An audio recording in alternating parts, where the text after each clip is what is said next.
siblings. How you guys doing? I hope you guys are having a fantastic week so far. I do apologize for the late upload. Yesterday was a little bit hectic. We were basically the whole day at the bank, and by the time we got home, I kind of just slept. I climbed into bed and I fell asleep. Um, it was it's the waiting that gets you. But yeah, if things need to be done, things need to be done. With that being said, guys, we are back with our Reddit retail stories, and I can't wait to look at this week's stories. But before we get into that, guys, I do have a Reddit. If you guys do want to share your retail stories as a customer or as a retailer. Um, if it's something you have witnessed or if it's something that maybe a friend has gone through or whatever the case may be, you guys can post your stories over on my Reddit page. As you guys can see, here is my Reddit page. With that being said, let's hop into the first retail story. Ooh, a funny Black Friday story. Okay, wait, let me just try and get that off. No, I don't want to do that. What? Yes! Oh, okay, I need you to do that, and then I need you to do this. Sorry, guys, I was just trying to get rid of that other thingy in the corner so you can like see the story in its entirety. Okay, a funny Black Friday story. I was working as a cashier, salesperson at a now defunct chain that carried electronics, car audio, appliances, computers, CDs, etc. This was back when heavy tube televisions were still a thing. Okay. You call it like those box TVs. Is that what she's talking about? It's not these flat screen TVs that we got. I remember those. We had that for like quite a few years when I was growing up. Anyway, the store manager gives us a game plan for Black Friday, and my station was in the television department, first register closest to the front door. Ooh, yeah, that's not going to work out very well. The doors open, and immediately I have a line of people. Mm, Not surprising. One rather large man asks, "Where are the 32-inch televisions?" And instinctively I said, "The next aisle over." And he goes over there. I mean, technically, my answer wasn't wrong. They were in that aisle. He meant the ones on sale. Whoops, my bad. He came back and I had to tell him they were already out of stock. Boy, was he mad. A few hours later, the store manager pulls out a few 32-inch TVs from the back he was hiding, so it looked like the store still had a few in stock, and people at like 1 p.m. were getting a deal. Huh. How can you be mad when you say something's out of stock? Like, how do you get mad at that? It's not like the person that's working there, it's fault. Like, if you, let's say it's the day before Black Friday and you're already starting with the Black Friday sales or any kind of sales, okay? And, just before the store closed the night before, that product is sold out. It's not like you guys can, order in more stock to arrive the next day if it was sold out the day before. I don't know how I would have I don't know. I'm confused. I don't know how I would have handled this situation. This story is confusing. If you guys know what's going on here, please let me know because I don't understand how this is funny. I don't like what? What? Okay. Ha ha ha, I guess. I'm sorry. I'm sorry. I'm not trying to be mean here. It's just like I am just confused. You know what? I'm just gonna take advice from the penguins in Madagascar 2. Is it 2? Or is it the first Madagascar? Was it Madagascar 1?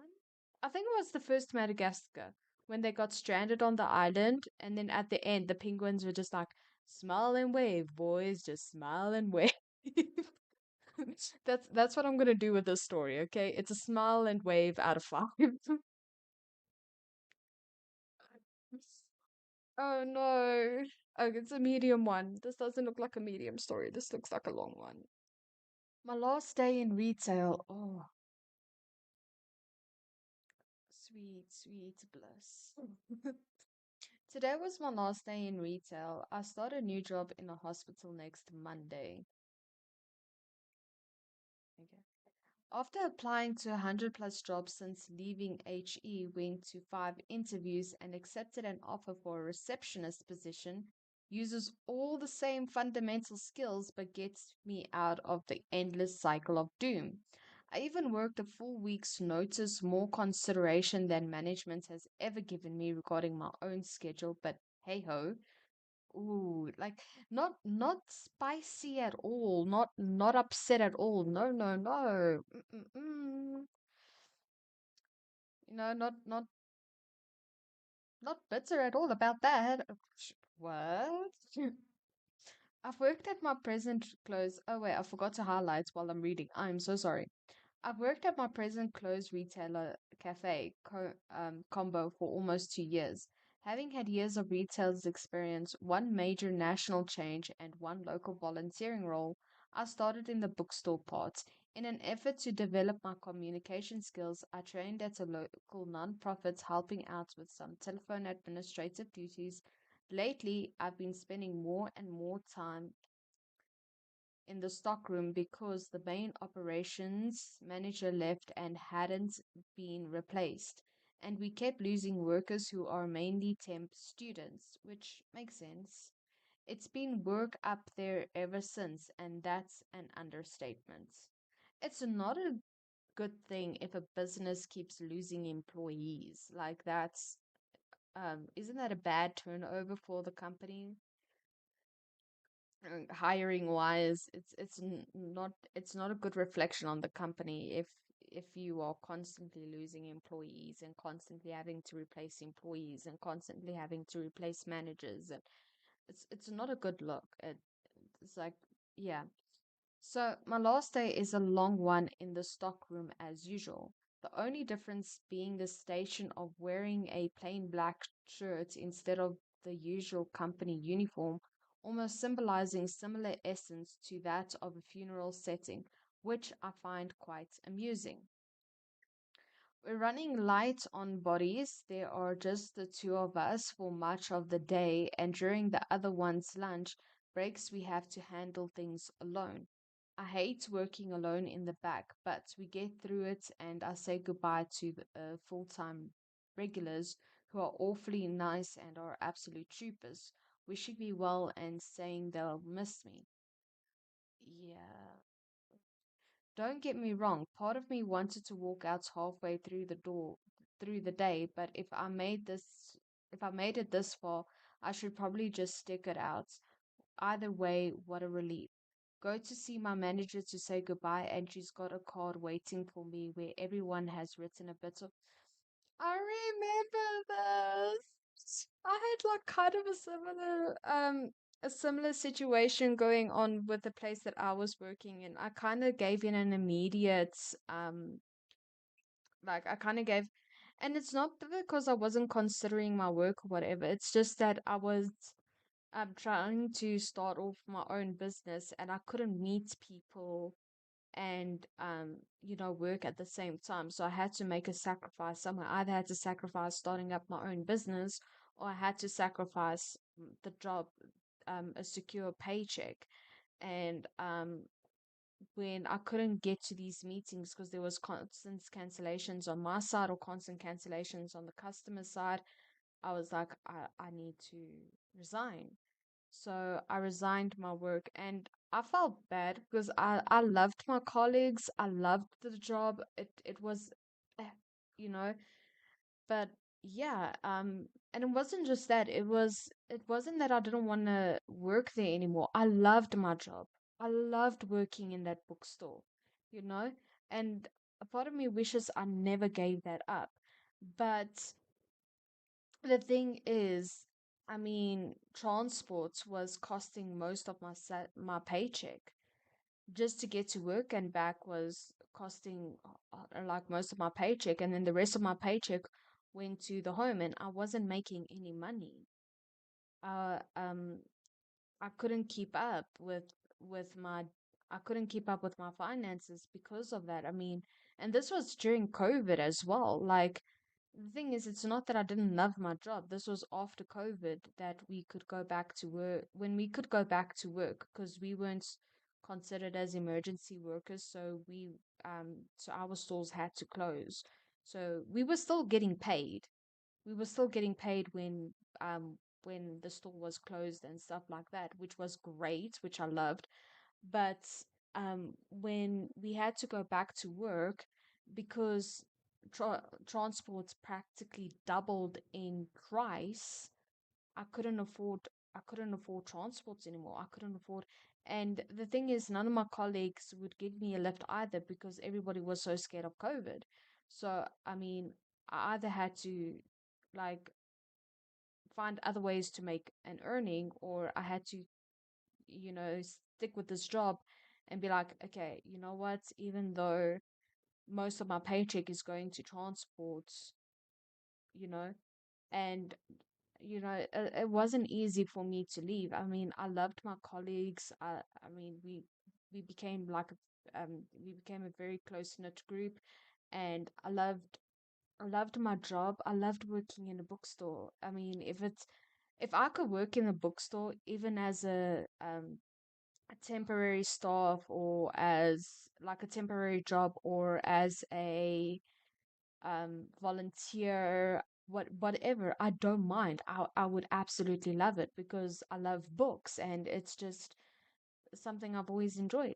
And like, I mean, it's just something that's been on my mind. Uh, so this story brings all of those memories back, and they also made me a little gift to say goodbye. And I'm so sad.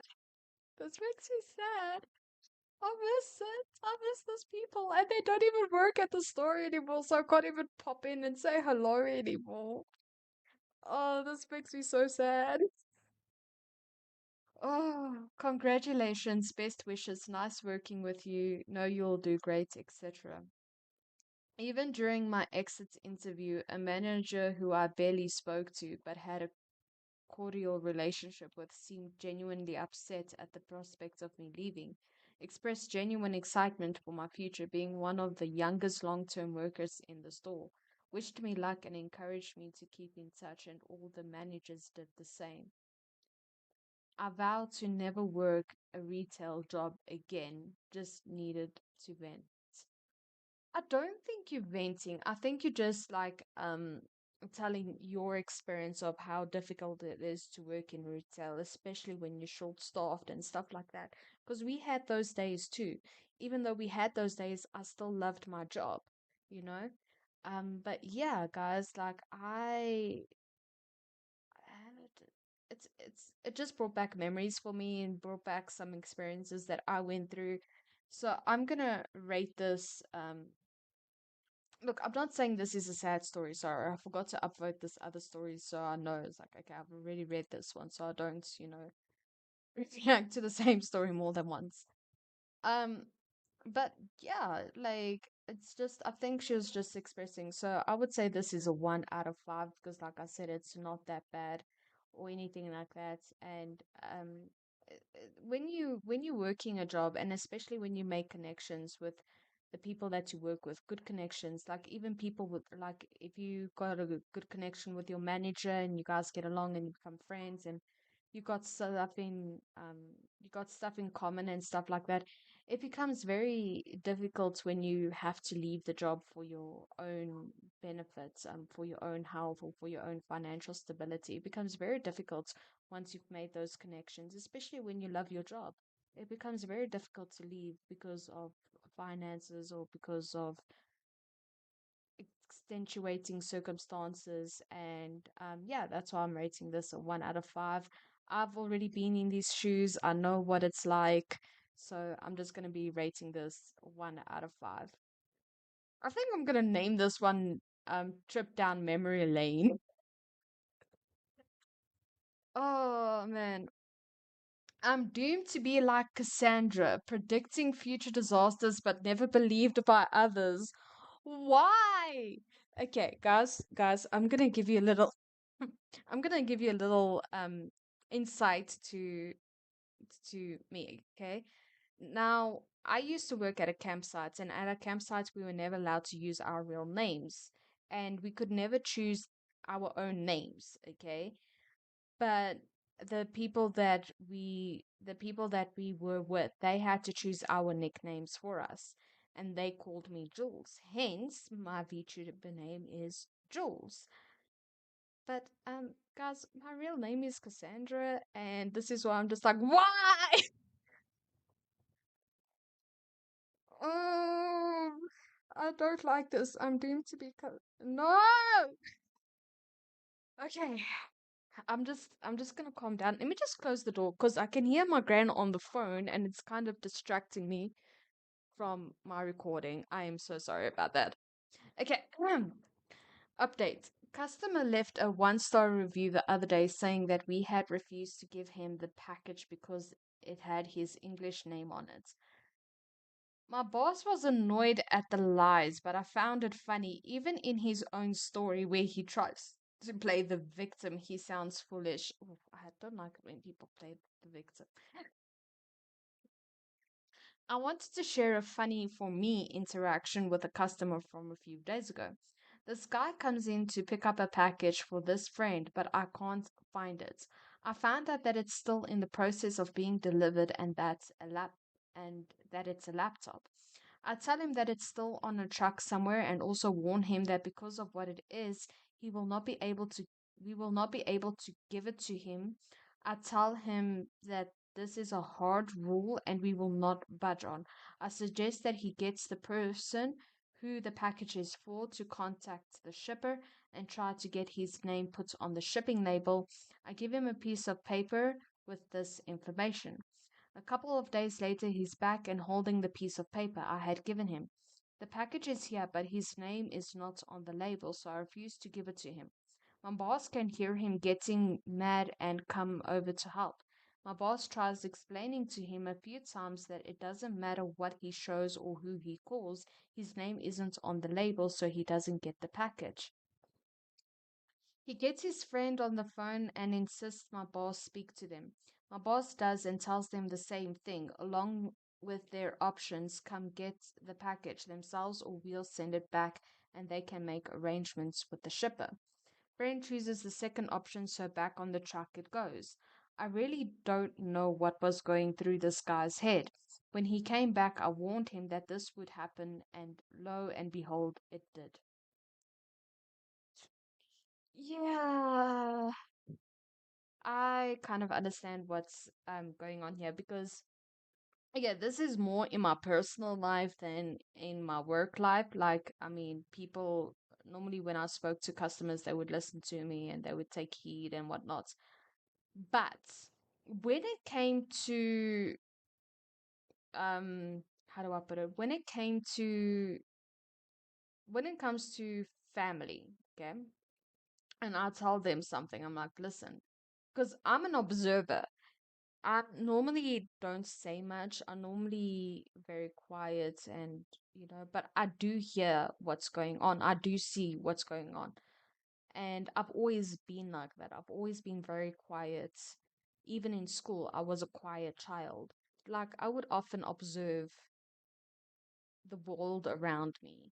And because I would often observe the world around me, I'll be like, okay, this is gonna happen, or that's gonna happen, or it does get to you.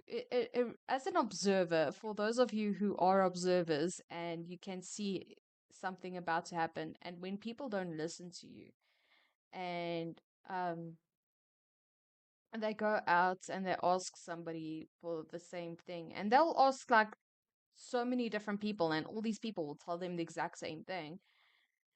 It does kind of get to you, and you eventually you do get mad about it because it's just like, why ask me for help? Why ask my advice? Why ask me for anything if you're not gonna listen?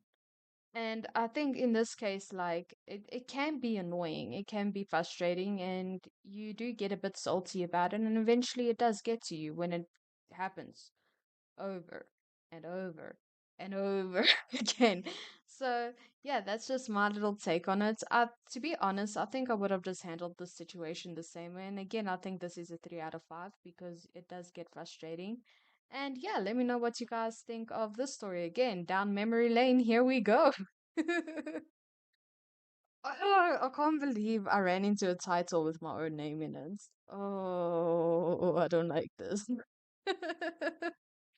Okay, but anyway, give my receipt now. This is a medium story. For context, I work in a store that sells sports, camping, outdoor, and hunting equipment. This includes hunting rifles and air rifles. I work there as a cashier. Said cashier is at the exit of this relatively large store. I have many strange stories from this store and a previous store. This is one of them. One day I am behind the only open register, and a 50 something man comes stomping into the store straight up to my register. And without me even being able to say hi, he says, I need my receipts now. In a slightly irritated voice. Dumbfounded, I respond, okay, when did you come here for the purchase and what was it? He responds, still slightly irritated. I don't know when. I kind of just stare at him for a second before he continues. Look, it should be around a year ago-ish. My insurance company said you have it on record. Trying hard not to roll my eyes at him, ask, do you have a more specific time frame? What month? He gets slightly louder and more irritated before he says, look, I don't have time for this. Let me write down my info. I purchased an air rifle last year and I need a receipt. I have him write down his info before I ask one final question that would help me locate his receipt. Are you a member of our site? La la la la la la la. Are you a member of our store? Yes, I am. I check his number. Of course, he isn't a member. Before I even get to tell him this, he's already on his way out of the store, even angrier now for whatever reason. This guy really thinks I would manually look for his receipts from around last year with an air rifle. On it, among several 100,000 receipts, keeping in mind that receipts aren't even kept in record that far back, at least not that I, a basic cashier, would have access to. Okay, I don't like the way this cashier handled this customer. Clearly, something happened in and this customer is angry that this thing has happened and now he needs this receipt.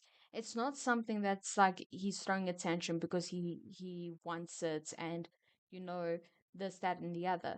So the way I would have handled this situation, I would have been like, okay sir, I can see you frustrated, I can see you angry. I'm going to try and help you, but I'm going to need you to not shout at me, otherwise I can't help you.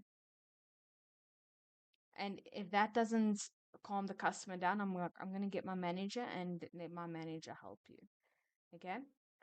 You handle this very calmly. And in if the customer did calm down, let's say it did calm down and be like, I am sorry. And it's like, okay. And then I'll ask him, okay, can you please explain to me what's going on, why you need the receipt? And then if he and then let's say he goes into the whole thing of why he needs the receipt and stuff like that. And it's like, okay, I can't even remember what I bought a year ago, in what month and on what specific date.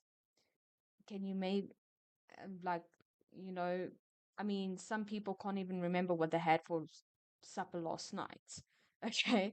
So in this situation, I would have been like, okay, I get that it's going to be difficult for you to remember when exactly you purchased this item because I can't even remember what I had for lunch last week. Hopefully, break the ice, make him like loosen up a little bit and stuff like that. It's like, can you maybe give me around about a month, like February, March, whatever, like, can you maybe remember what was happening in that time period when you bought the rifle? Like, were you going to go hunting? Were you just going to go to a shooting range?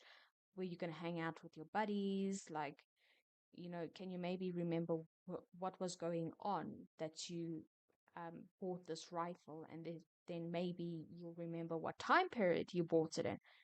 And then he will try and remember if he remembers, and I'm like, okay, cool. Do you know what's do you know the specifics of the air rifle? You know, with the serial number, whatnot. And if he says no, and I'm like, okay, if you go home, or if there's somebody at home, can you maybe ask them for a serial number or for the type of rifle it is or whatever? I can search it up on the system and see if I can find your receipts. And then if that can be handled, then I'm like, if I can't find the receipt, I'm like, okay, so I cannot find your receipt. What I'm gonna do is I'm gonna talk to my manager and I'm gonna see if head office maybe has this information. Can you leave your information with me, and like your phone number, your email, and whatever you need. And then once we find it, we can email you the receipts, and uh, we can print a receipt for you that you can come fetch. So you will have it in both email and the physical receipts for this item. That's how you handle the situation. I don't like how she handled the situation.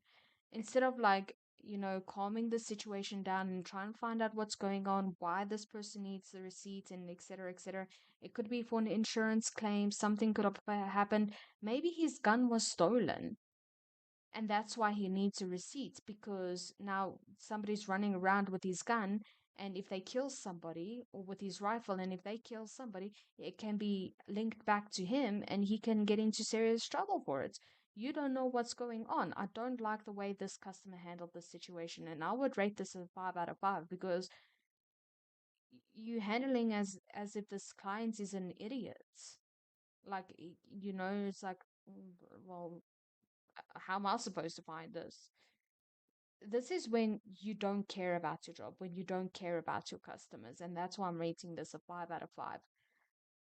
I don't think she handled the situation right, or he, I don't know, because it just says a diligence elk, so I can't tell if, the gender of this person. So he or she, I don't think this person or this retailer handled the situation the way what I'm getting from the story is like, you don't care about your job and you don't care about your customers. You just care about the paycheck. And I don't like people like that, when you just care about a paycheck, you know? So, yeah.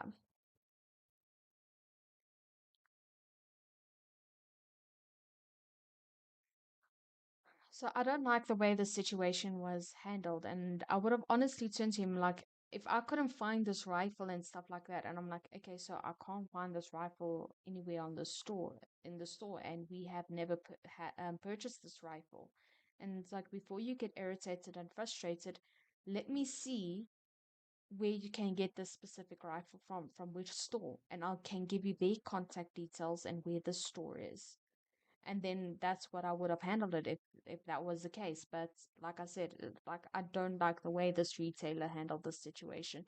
What do you guys think? How would you have handled this situation, and what would you have done if you were in this customer's shoes?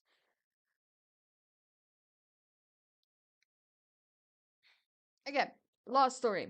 A few years ago, at this point, I was working in a grocery store, unlike the sports equipment store I work at now. I remember the story well because 2 days in a row something stupid happened, and this is one of them. The thief who got called. Oh, oh, we got little thieves. Ooh, nice one. Okay. This is the first time I've ever heard a story about a thief, or with the thief in a title. This is going to be interesting. 2 days before our National Day, I was at work during the evening. Suddenly, while I'm having my lunch break, my colleagues come in and ask for my help.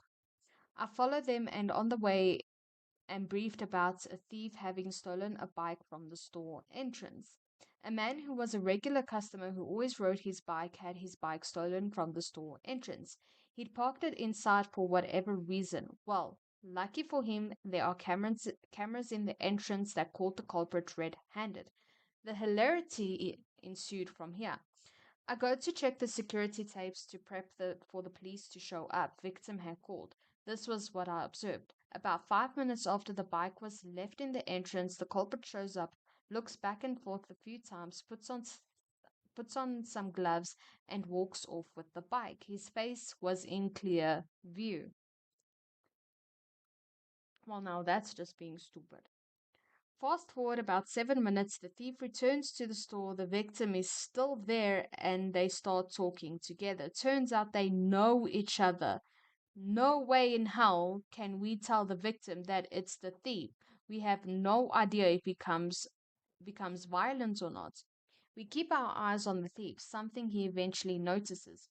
On the camera feed, you can see him walking around and shoving stuff into his shirt and pants, all sneaky beaky like. When he notices us observing him, he panics and starts emptying the stolen goods from his pants and shirts in random locations around the store before leaving. Cops show up immediately after he left. I show them the tapes and we identify the guy. They already knew him. While I was talking with the police, the bike had magically shown up in the entrance again. The police left to pick him up anyway. Safe to say the thief got cold feet. Oh my word. How do you. Okay, guys. How do you. When you go into a store and you want to steal something, how do you not notice the cameras? Places have cameras now. Cameras are everywhere. And it's not just like cameras are everywhere in a store. People on the streets record everything now. They take photos of everything, they take videos of everything. There's no more doing things in secrets. Like, I don't. Guys, here's my tip for this, okay? I love this. This is a funny story. I'm gonna say this is a 1 out of 5. It's not fun having your stuff stolen, but the fact that it was from your friend, that must have been really, really hard. But yeah, I would say be careful of the friends you choose or the people you choose to surround yourself with, first of all. Second of all, don't be a thief. There are cameras everywhere. You are gonna get caught. You are gonna have your comeuppance. So just don't do it. Like, it's not worth it. It really, really isn't. Don't be a petty thief. I can understand if you are so desperate and you can't afford food and whatever, and you go into the store and you steal food because you are so hungry. That is different. Okay, because you in that desperate situation, you feel like you have no other choice. You feel like you know you're the only one in that. I can't. I'm sorry, I'm struggling with words right now. I can't imagine how difficult that must be. But I'm not talking about that. What I'm talking about is being a petty thief. Like, you've got stuff. You can afford food. You got a roof over your head. You got clothes on your back and stuff like that. And you still go to the store and you steal things. Don't be a petty thief. It's not worth it.